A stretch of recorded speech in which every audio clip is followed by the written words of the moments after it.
How people are getting that. ஒருத்தவங்க வந்து எடுத்து செட் பண்ணுறாங்கன்னா அப்போ ரீச்சபிள் ஆகுதுன்னா யார் மூலமா அது நடக்குது? அப்போ இந்த மாதிரி செலிப்ரிட்டிஸ்க்கே இந்த மாதிரினா அறிவுள்ளவங்களுக்கு, படித்தவங்களுக்கு, சோஷியலாக வந்து பழகிறவங்க எல்லாமே தெரியும் அவங்களுக்கு, ஒரு சினி ஃபீல்டில் இருக்கிறவங்களுக்கு. அப்போ சின்ன சின்ன குழந்தைங்களுக்கு என்ன, ஸ்கூல் ஸ்டூடெண்ட்ஸுக்கு என்ன, காலேஜ் ஸ்டூடெண்ட்ஸுக்கு என்ன?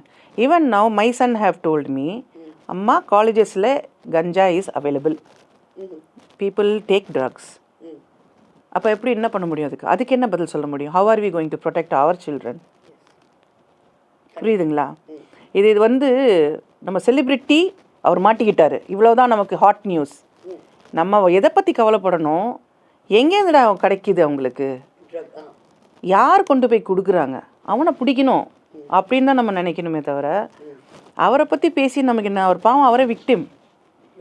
So we don't know what has happen to him. அதனால் நம்ம அதை பற்றி நம்ம பேசுகிறதுல அர்த்தமே இல்லைல்ல.